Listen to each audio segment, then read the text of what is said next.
Everybody, to give your hand to welcome Maren.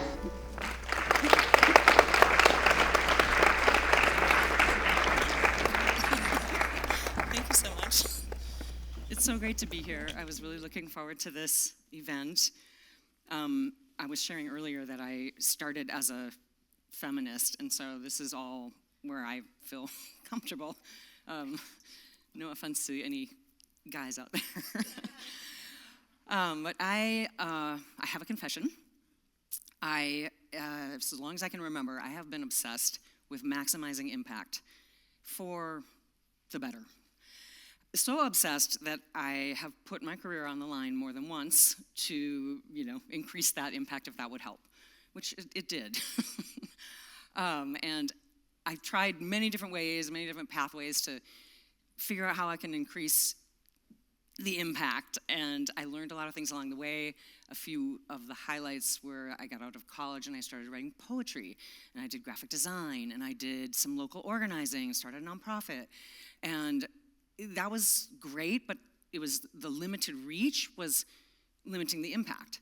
So then 2002, Amazon, I'm in Seattle, Amazon comes to town, and all of a sudden I'm working at Amazon.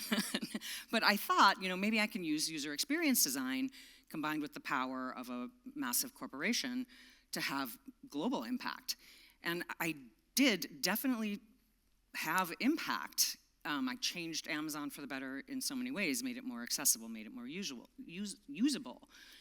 But the impact was limited to what made profit for Jeff Bezos. And so 2023, I ran a campaign for a local office, and I was the candidate. And I thought, maybe government would be a good lever to push for change. And I won the primary in a landslide, and then corporate interests in Seattle dropped in with big money and disinformation, and they bought the election. And that just sort of showed me how broken the system is and how that nullifies the impact of that particular lever. So that was pretty disappointing. But then since 2018, I started organizing with my colleagues at Amazon and Microsoft and Google. And to that, I could bring a whole bunch of strengths. I could bring my big network in tech. I could bring my stupidly big tech salary, and also my up-close and personal knowledge of, Jeff Bezos and how the 0.001% think. And when I brought all of that and joined forces with others who brought everything they could bring, we could make some major waves. And a drop becomes a ripple, becomes a wave. And there is just no better time than right now, where we need everybody to bring the biggest, bravest, boldest drop to the wave. So I'm going to talk about what's at stake a little bit, probably bring it down a little. Then we'll talk about some false fixes that we're going to avoid when we try to increase our impact. And then we'll talk about how we can create maximum impact for radical systems change, which is really what we need right now. So what's at stake? Pretty much everything, and it's urgent. Everyone's reading the headlines, so I'll do this short, but we have our dominant global systems of patriarchy, white supremacy, imperialism, capitalism, and they are doing exactly what is intended. They are funneling unprecedented power and money to the 0.001%, while they destroy everything we love. They put profit over people and planet. They erode our democracy, and they are driving unprecedented wealth inequality. There's one statistic that says 1% of the population of the world owns more wealth than the bottom 95% of humanity. This has never been, we are in completely new times.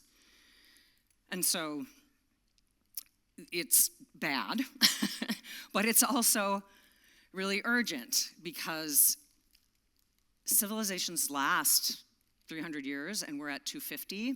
One of the hallmarks of a system that's heading towards collapse is extreme inequality. And then on top of that, unlike previous civilizations who could literally take centuries to fall apart and rebuild, we have a couple of decades because the climate crisis, which is just one of our many challenges, is kind of a ticking time bomb. It has a real short window. So it's not comfortable to face the stakes, like what's at stake. It's like paralyzing.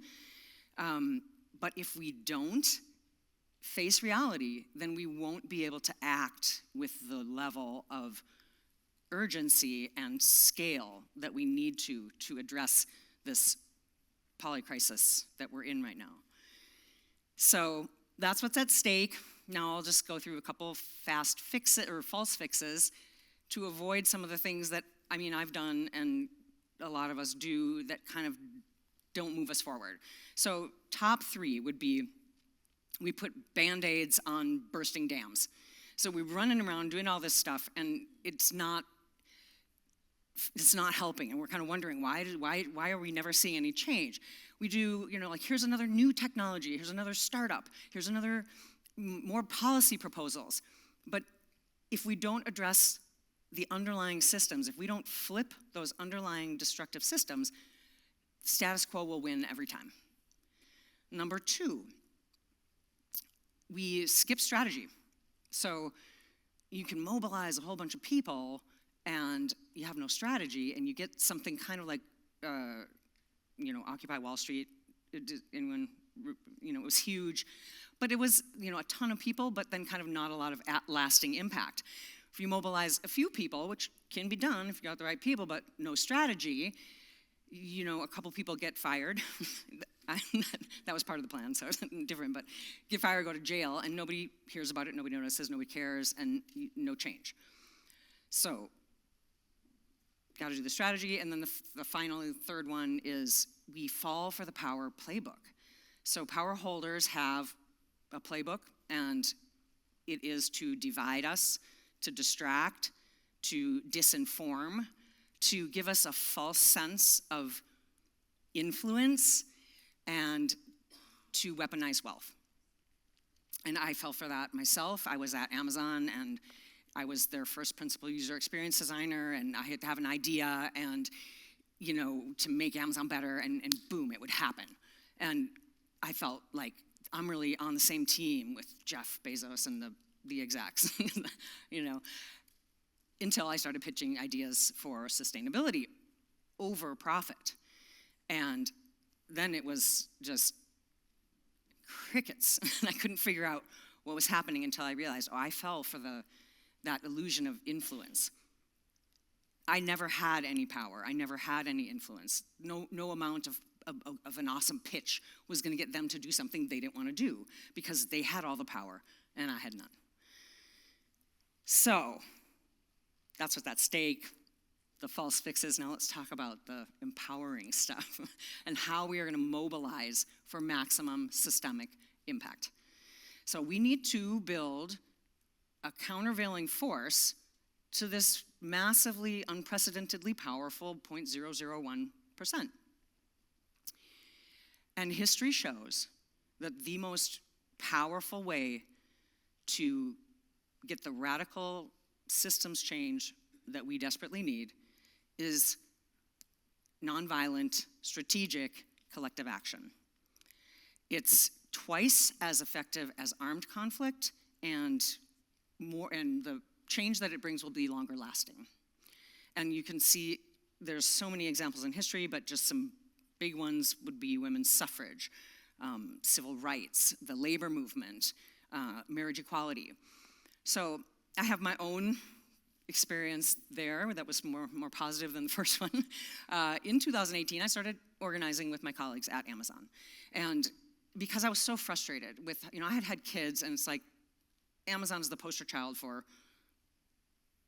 being terrible to people and planet. And so I thought I have to do something. I need to walk away and have no impact, or I can stay and try to, go out with a bang at least. But when we got enough people together and we were all working together and fighting together, we got thousands of our coworkers to sign petitions, to speak up, to stand up together, to walk out, to strike.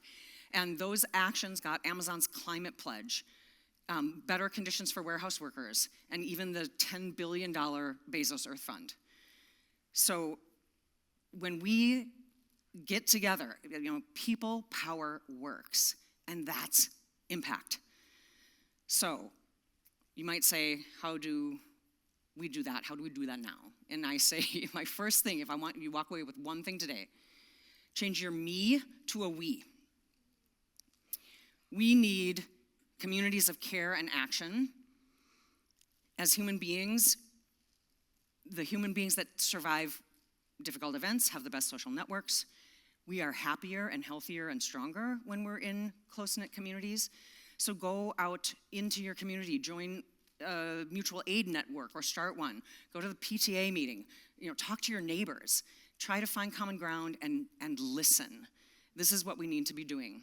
All of us need to be doing this. It's a precursor to everything that we want to do. If we want to vote in a new government, we got to have people power, So to do that, then we got to fit in the strategy piece, because you can go really wrong sometimes if you don't have strategy. So I really encourage you to go learn about collective action. And you can do that by joining an organization in your town that is working sort of at the grassroots level. And you can learn how to organize. It will also make it easier to talk to your neighbors. So you can start with that if you want to. But you can talk to labor leaders too. They all know. They've been doing this forever.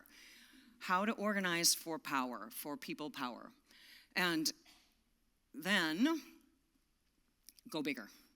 So we need to build these communities of care, figure out our strategy, bring our best, everything each of us that we have, we bring that, and then we go bigger. We need to connect communities. We need coalitions of communities.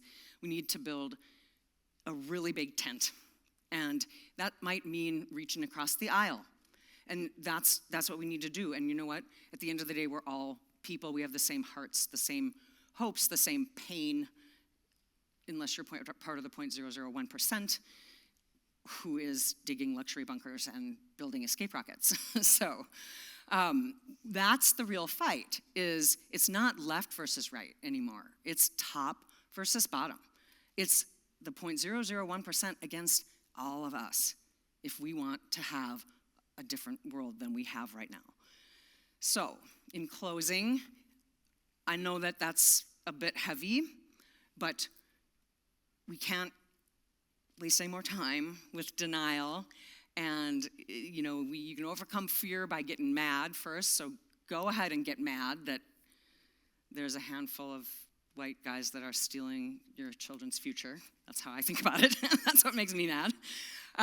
And when we all do this together, when we bring the courage and we have camaraderie and even joy, we absolutely can do this. We can dismantle the destructive systems and build the regenerative, life-giving ones. We can build systems that value people and planet over profit, and value sustainability over infinite growth, and value equity over unlimited wealth, and love over hate, and generosity over greed. We can do that. We built the systems that are here today. We can build new ones. It's going to take all of us. So it might seem like nothing's happening. You can go outside and feel like everything's okay, right? But it's building. Like drops are uniting and ripples are converging, and momentum is building right now all around the world, because we are connected now in such a small world. It is happening now, and when we all bring our biggest, boldest drop to the ripple and to the wave, Together, we are a radical systems change tsunami.